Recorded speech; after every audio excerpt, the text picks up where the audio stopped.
Hi guys, good day.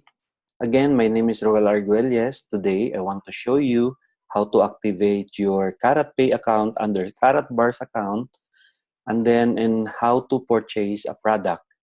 So, let me share my screen again. Here, I want to share my screen. Okay. So, what you need to do is to log in your Karatbars account first.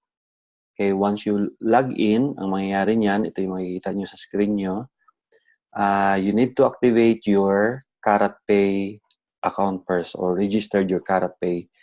So, press register here under CaratPay. Okay. And then, makikita mo rito yung registration CaratPay.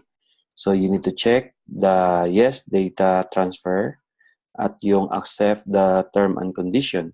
And then, you need to press the register. After that, okay, we need to wait.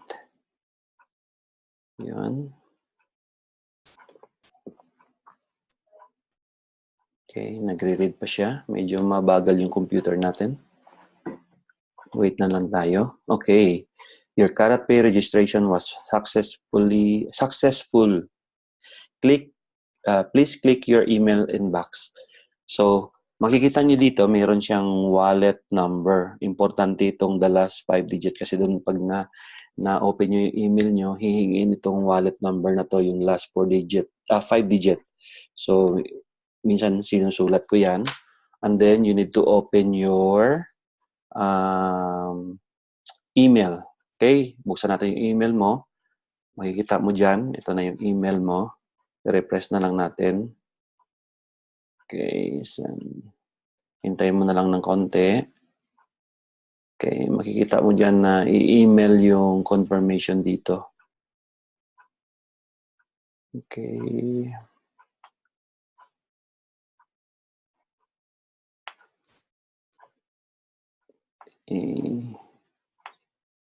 So, hihintayin nyo guys yung email dito.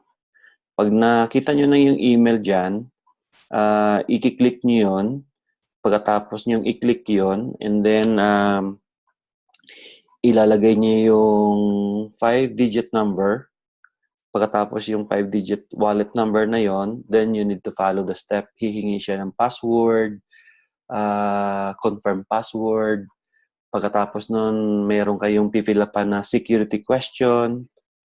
So, pagkatapos nyan, activate. Okay. I don't know why it's not appearing in here.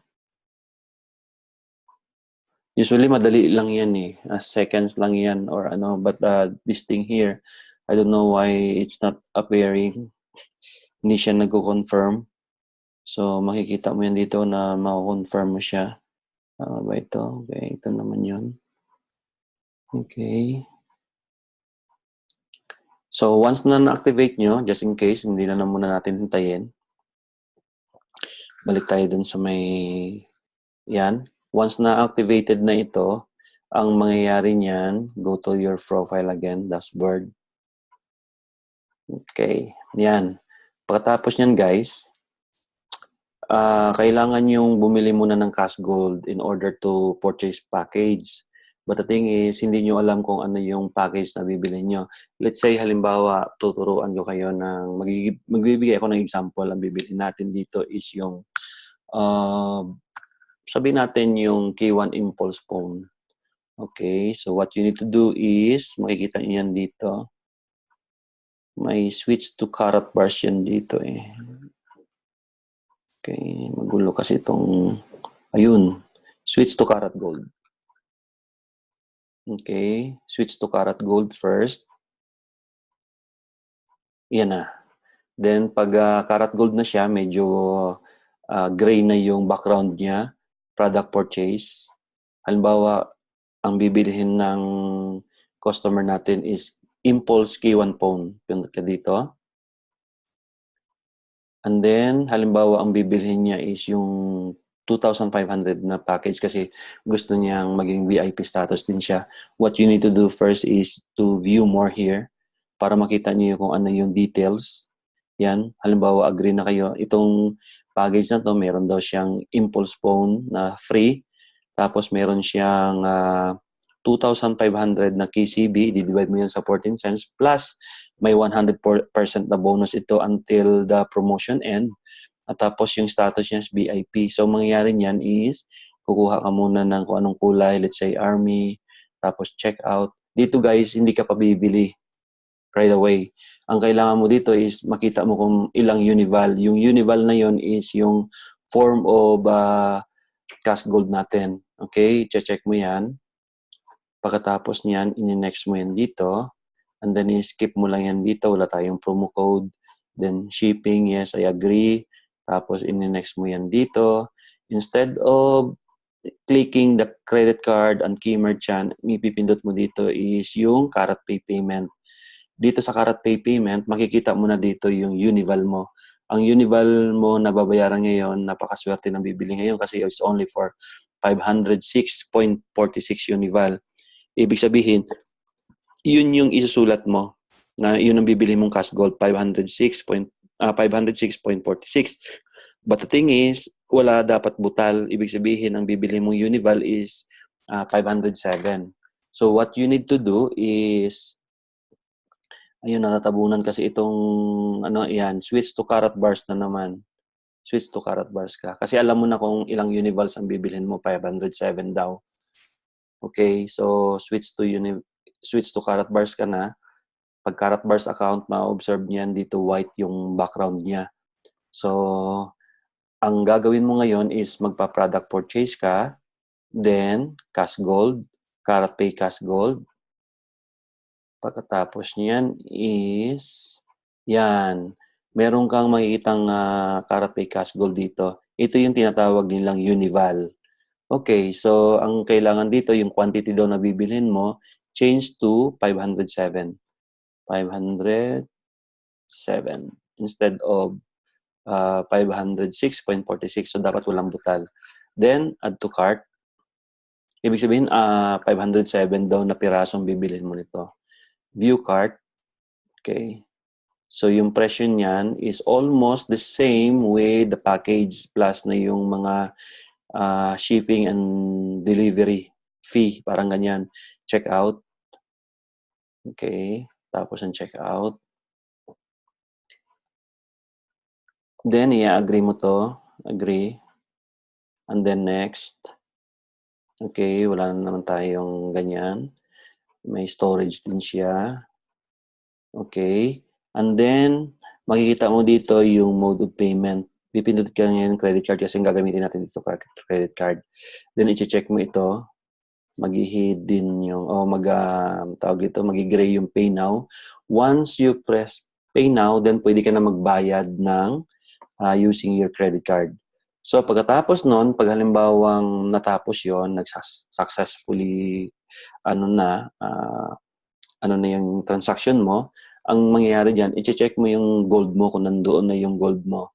So, my gold, then, my gold ulit, and then, makikita mo yan dito. Yan. Tulad dito, 0.2 lang siya. Ang makikita mong gold doon is, cash gold doon is 507 or 50.7.